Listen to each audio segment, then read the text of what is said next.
فرمان رسول پاک صلی اللہ علیہ وسلم۔ حضور پاک صلی اللہ علیہ وسلم نے فرمایا،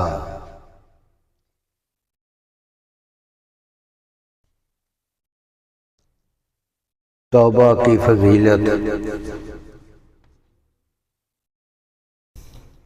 اے ایمان والو، تم سب اللہ کی طرف توبہ کرو اس امید پر کہ تم کامیاب ہو جاؤ۔ مزید فرمایا، اور جو اللہ تعالیٰ کے سوا کسی دوسرے معبود کو نہیں پوجتے اور اس جان کو قتل نہیں کرتے جس کو اللہ تعالیٰ نے حرام کیا ہے، مگر حق کے ساتھ زنا نہیں کرتے، اور جو کوئی یہ کام کرے گا وہ بڑے وبال سے ملے گا۔ قیامت کے دن اس کے لیے عذاب دگنا کر دیا جائے گا اور اس میں ذلیل ہو کر پڑا رہے گا، مگر جس نے توبہ کی، ایمان لایا اور نیک عمل کیا، وہ لوگ ایسے ہیں کہ اللہ تعالیٰ ان کی برائیوں کو نیکیوں میں بدل دے گا، اور اللہ تعالیٰ بخشنے والا، رحم کرنے والا ہے۔ اور جو کوئی توبہ کرے اور نیک عمل کرے، پس وہ اللہ کی طرف رجوع چاہیے تھی۔ اس موضوع پر کثرت سے احادیث ہیں۔ مسلم میں ہے کہ اللہ تعالیٰ رات کو اپنا ہاتھ پھیلاتا ہے، یعنی اپنی رحمت فرماتا ہے جیسا کہ اس کی شان کے مطابق ہے، تاکہ دن کو گناہ کرنے والوں کی توبہ قبول کرے، اور دن کو پھیلاتا ہے تاکہ رات کو گناہ کرنے والوں کی توبہ قبول کر لے، تاکہ سورج مغرب سے طلوع کرے۔ ترمذی شریف کی روایت ہے کہ مغرب کی طرف ایک دروازہ ہے جس کا عرض 40 سال یا 70 سال کی مسافت کے برابر ہے۔ اللہ تعالیٰ نے جس دن آسمان اور زمین پیدا کیے، اسی دن توبہ کرنے والوں کے لیے کھول دیا۔ مغرب سے طلوع آفتاب تک اسے بند نہیں کرے گا۔ ایک صحیح روایت ہے کہ اللہ تعالیٰ نے مغرب میں توبہ کرنے والوں کے لیے ایک دروازہ بنایا جس کا عرض 70 سال کی مسافت ہے۔ اس طرح سے طلوع آفتاب تک اسے بند نہیں کرے گا۔ چنانچہ اس طرف اللہ تعالیٰ کے اس فرمان میں اشارہ ہے، جس دن آئے گی تیرے رب کی ایک نشانی تو کسی جان کو اس کا ایمان لانا نفع نہیں دے گا۔ ایک قول کے مطابق یہ روایت میں نہیں ہے اور نہ ہے پہلے کی رفع صراحت ہے، جیسا کہ بہقی نے صراحت کی۔ اس کا جواب یہ ہے کہ اس قسم کی رائے نے اقوال موضوع کے حکم سے میں ہیں۔ طبرانی میں جیا سند کے ساتھ ہے۔ جنت کے 8 دروازے ہیں، 7 بند ہیں اور ایک توبہ کا دروازہ کھلا ہے، یہاں تک کہ مغرب سے طلوع آفتاب ہو جائے۔ ابن ماجہ نے جید سند کے ساتھ نقل کیا کہ اگر تم گناہ کرو اور تمہارے گناہ آسمان کے کناروں پر جا پہنچیں، پھر تم سچے دل سے توبہ کرو تو اللہ تعالیٰ توبہ قبول کر لے گا۔ حاکم کی روایت ہے جسے صحیح بتایا کہ افسان کی سعادت یہ ہے کہ انسان کی سعادت یہ ہے کہ اس کی عمر طویل ہو، اللہ تعالیٰ اسے اذیت، اللہ تعالیٰ کے رجوع اور توفیق عبادت عطا کرے۔ ترمذی، ابن ماجہ اور حاکم کی روایت ہے، اور حاکم نے اسے صحیح بتایا۔ تمام ابنائے آدم گناہ گار ہیں اور بہترین گناہ گار توبہ کرنے والا ہے۔ بخاری اور مسلم کی روایت ہے کہ ایک بندے نے گناہ کیا، پھر کہا، اے رب تعالیٰ، میں نے گناہ کیا ہے، مجھے معاف فرما دے۔ تو رب تعالیٰ نے فرمایا، میرے بندے کو معلوم ہے کہ اس کا ایک رب ہے جو گناہ معاف کرتا ہے، اس پر پکڑ کرتا ہے، چنانچہ اسے بخش دیا۔ پھر جب تک اللہ تعالیٰ نے چاہا تو وہ گناہ سے رکا رہا، پھر دوبارہ گناہ کر بیٹھا یا فرمایا ایک اور گناہ کر لیا۔ اب پھر کہنے لگا اے میرے رب تعالیٰ، میں نے دوبارہ گناہ کر لیا، مجھے معاف فرما دے۔ تو رب تعالیٰ نے فرمایا میرے بندے کو معلوم ہے کہ اس کا ایک رب ہے جو گناہ معاف کرتا ہے، اور یہ گرفت کرتا ہے، اور معاف کر دیا۔ پھر جب تک اللہ تعالیٰ نے چاہا وہ رکا رہا، پھر ایک اور گناہ کر بیٹھا، فرمایا ایک اور گناہ کر لیا۔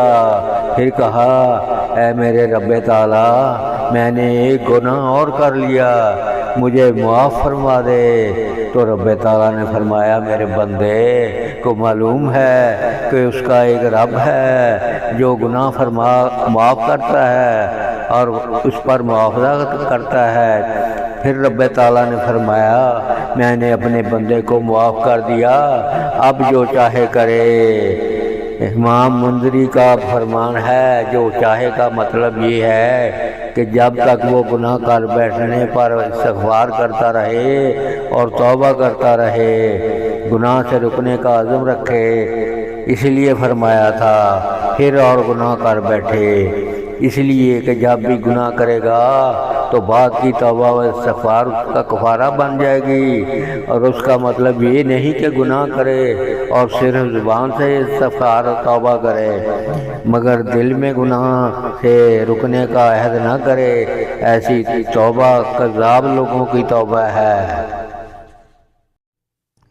ترمذی میں حسن روایت ہے کہ اللہ تعالیٰ تب تک بندے کی توبہ قبول کرتا ہے جب تک اس کی جان نکلنے کے قریب نہ آ جائے۔ طبرانی میں حسن کے ساتھ روایت ہے، البتہ اس میں انقطاع ہے، اور بہقی میں مروی ہے، اور اس کی سند میں ایک راوی مجہول ہے۔ حضرت معاذ رضی اللہ تعالیٰ عنہ فرماتے ہیں جب رسول پاک صلی اللہ علیہ وسلم میرا ہاتھ پکڑ کر 1 میل چلے، پھر فرمایا اے معاذ، میں تمہیں اللہ سے ڈرنے، سچ بولنے، وعدہ پورا کرنے، امانت کرنے، خیانت چھوڑ دینے، یتیم پر رحم کرنے، پڑوسی کی حفاظت کرنے، غصہ پی جانے، نرم کلام کرنے، سلام عام کرنے، امام ابو حنیفہ کے ساتھ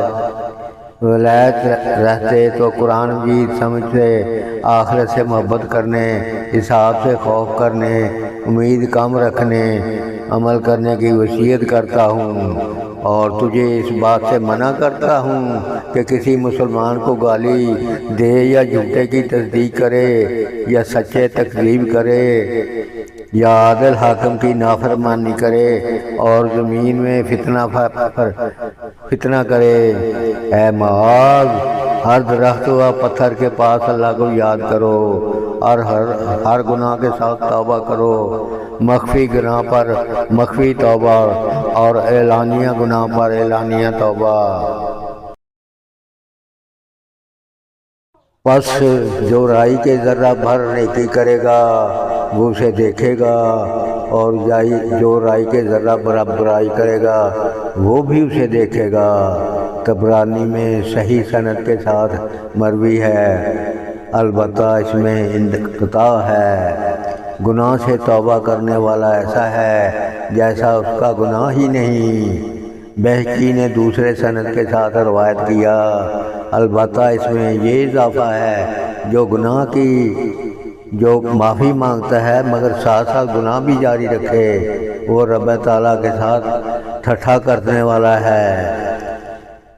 حاکم نے صحیح روایت نقل کی، البتہ سند میں سکوت ہے کہ جب بھی اللہ تعالیٰ نے کسی بندے کی گناہ کے باعث ندامت پائی تو مانگنے والے سے پہلے ہی اسے معاف کر دیا۔ اللہ تعالیٰ نے زیادہ کسی کو مدح پسند نہیں، اس لیے اپنا مدح پسند فرمائی، اور اللہ تعالیٰ نے زیادہ غیرتمند کوئی نہیں، اس لیے اس نے بے حیائی کے کاموں کو حرام قرار دیا۔ اللہ تعالیٰ سے زیادہ عذر قبول کرنا کسی کو پسند نہیں، اس لیے اس نے کتاب نازل فرمائی۔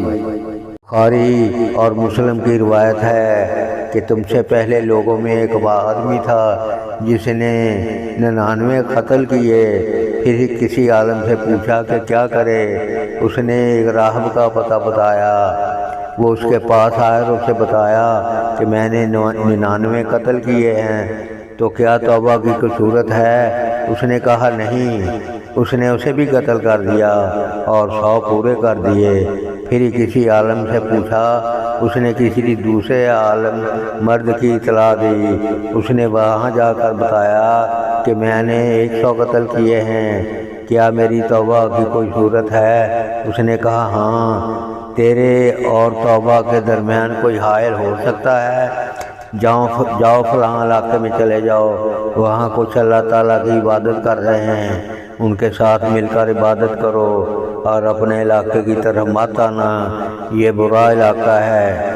وہ چلا، بھی نصف راستہ طے کیا تھا کہ ملک الموت آ گیا۔ اب رحمت کے فرشتوں اور عذاب کے فرشتوں کے درمیان جھگڑا ہو گیا۔ رحمت کے فرشتوں نے کہا یہ شخص توبہ کرتے ہوئے اور اللہ تعالیٰ کی طرف توجہ کرتے ہوئے آیا ہے۔ عذاب کے فرشتوں نے کہا اس شخص نے کبھی نیکی کا کام نہیں کیا۔ ایک فرشتہ انسانی صورت میں آیا، انہوں نے اسے منصف بنا لیا۔ اس نے کہا دونوں زمینیں کو فاصلے کو ناپو، جس طرف زیادہ ہو قریب ادھر والے فرشتے لے جائیں۔ جب انہوں نے ناپا تو اس کی طرف زمین ارادہ کر قریب تر پایا کہ جدھر جانے کا وہ ارادہ کیے تھا۔ چنانچہ رحمت کے فرشتوں نے اس انسان کی جان قبض کی۔ ایک روایت ہے کہ وہ نیک لوگوں سے ایک بالشت قریب تر تھا، اس لیے اسے انہی میں سے کر دیا۔ ایک روایت میں ہے کہ ادھر کی زمین کو حکم دیا کہ قریب ہو جا، اور فرمایا دونوں فاصلوں کو ناپ لو۔ جب ناپا گیا تو اسے صالحین کے قریب تر پایا اور اسے معاف کر دیا۔ حضرت فتاویٰ سے روایت ہے کہ حضرت حسن رضی اللہ تعالیٰ عنہ نے ہمیں بتایا کہ جب ملک الموت اس کے پاس آیا تو وہ سینہ کے بل نصرہ نیک بستی کی طرف چلا۔ طبرانی میں جید سند کے ساتھ روایت ہے کہ آدمی نے اپنے آپ پر ظلم کیا۔ وہ ایک آدمی کو ملا، اسے پوچھا ایک آدمی نے 99 قتل کیے ہیں اور سب ظلماً قتل کیے ہیں، تو کیا اس کے لیے توبہ کی ضرورت ہے؟ اس نے کہا نہیں۔ اس نے اسے بھی قتل کر دیا۔ پھر ایک دوسرے کے پاس آیا اور اس سے پوچھا کہ میں نے 100 آدمی قتل کیے ہیں اور سب ہی ظلماً قتل کیے ہیں، کیا میرے توبہ کی صورت ہے؟ اس نے کہا اگر میں تجھے بتاؤں کہ اللہ تعالیٰ تیری توبہ قبول نہیں کرے گا تو یہ جھوٹ ہوگا۔ وہاں ایک قوم اللہ تعالیٰ کی عبادت کر رہی ہے، ان کے پاس جا کر تم بھی اللہ تعالیٰ کی عبادت کرو۔ وہ ان کی طرف گیا مگر راستہ میں مر گیا۔ اب رحمت کے فرشتوں اور عذاب کے فرشتوں کے درمیان جھگڑا ہوا۔ اللہ تعالیٰ نے ایک فرشتہ بھیجا، اس نے کہا تم پیمائش کر لو، جدھر فاصلہ قریب ہو وہ اس میں سے ہو جائے گا۔ پیمائش پر نصرہ کا قریب ہونا ثابت ہوا، اللہ تعالیٰ نے اسے بخش دیا۔ ممانعت ظلم فرمان باری تعالیٰ ہے اور بہت جلد ظالم کو علم ہو جائے گا کون سی پھرنے کی جگہ پھیرے جائیں گے۔ آقا نامدار تاجدار محمد مصطفیٰ صلی اللہ علیہ وسلم نے فرمایا ظلم قیامت کے اندھیروں میں سے ایک ہے۔ جس نے ظلم سے ایک بالشت بھر بھی زمین حاصل کی، اللہ تعالیٰ اس کے گلے میں ایسی 7 زمینوں کا طوق بنا کر ڈالے گا۔ بعض کتابوں میں تحریر ہے کہ اللہ تعالیٰ فرماتا ہے ایسے آدمی پر میرا غضب کا بھڑکا رہتا ہے جس کا میرے سوا کوئی مددگار نہ ہو۔ کلام شاعر ہے جب تو صاحب اقتدار ہو کسی پر ہرگز ظلم نہ کر، کیونکہ ظلم کہ کیونکہ ظلم کا انجام ندامت ہے، تیری آنکھیں سو رہی ہیں، یعنی تو نیند کے مزے لے رہا ہے لیکن مظلوم جاگ رہا ہے اور تیرے خلاف بد دعا کر رہا ہے۔ اللہ تعالیٰ کی آنکھیں تو نہیں سوتی۔ ایک دوسرے نے شاعر نے کہا ہے، جب مظلوم پر سر جھکا کر چلے اور ظالم برے اعمال حد سے زیادہ بڑھ جائے تو اس کو مصائب زمانہ کے سپرد کر کے وہ اس کو ایسا سبق دے گا جو اس کے وہم و گمان میں نہ ہوگا۔ بعض اسلاف کا قول ہے کہ کمزوروں پر ظلم نہ کرو ورنہ تم بدترین طاقتوں میں سے ہو جاؤ گے۔ حضرت ابو ہریرہ رضی اللہ تعالیٰ کا ارشاد ہے کہ ظالم کے ظلم کے خوف سے کبھی سرخاب بھی گھونسلے میں مر جاتا ہے۔ نبی اکرم صلی اللہ علیہ وسلم نے فرمایا، 5 لوگ ایسے ہیں جن پر اللہ تعالیٰ کا عذاب تاک رہا ہے، چاہے انہیں غضب کا نشانہ دنیا میں بنائے یا آخرت میں عذاب دے۔ قوم کا وہ حاکم جو رعایا سے اپنے حق حاصل کرتا ہے مگر ان کا حق نہیں لوٹاتا اور نہ ان سے ظلم دور کرتا ہے۔ قوم کا رہنما لوگ جس کی پیروی کریں وہ طاقتور کمزور کے درمیان فیصلہ نہیں کر سکتا اور خواہش نفسانی کے مطابق گفتگو کرتا ہے۔ گھر کا سربراہ جو اپنے گھر اور اولاد کو اللہ کی اطاعت کا حکم نہیں دیتا اور نہ ہی انہیں دینی امور کی تعلیم دیتا ہے، ایسا آدمی جو اجرت پر مزدور لا کر اس سے کام کروا کر اجرت پوری نہیں دیتا، وہ آدمی جو اپنی بیوی کا حق مہر دیا دبا کر اس پر زیادتی کرتا ہے۔ حضرت عبداللہ بن سلام رضی اللہ تعالیٰ عنہ کا فرمان ہے کہ جب اللہ تعالیٰ نے مخلوق کو پیدا کیا اس نے کھڑے ہو کر اللہ تعالیٰ سے التجا کی، باری تعالیٰ تو کس کا ساتھ دے گا؟ اللہ تعالیٰ نے فرمایا، جس میں میں مظلوم کے ساتھ ہوں تاکہ اس کا حق دیا جائے۔ حضرت وہب بن منبع رضی اللہ تعالیٰ عنہ فرماتے ہیں، ایک جابر آدمی نے اپنا محل بنوایا، جب اس کے قریب ایک بڑھیا نے ایسا جھونپڑا بنا لیا۔ ایک دن جابر سوار ہو کر گھوم رہا تھا کہ اس نے بڑھیا کی جھونپڑی کو دیکھا اور پوچھا، یہ کس کا ہے؟ جواب دیا، یہ ایک بڑھیا کی ہے۔ اس نے اسے گرانے کا حکم دیا۔ جب وہ گرا دی گئی تو بڑھیا نے اللہ سے مخاطب ہو کر کہا، میں تو نہ تھی مگر تو حاضر تھا۔ اللہ تعالیٰ نے جبرائیل کو حکم دیا کہ محل کو ظالم پر گرا دے، چنانچہ گرا دیا جاتا ہے۔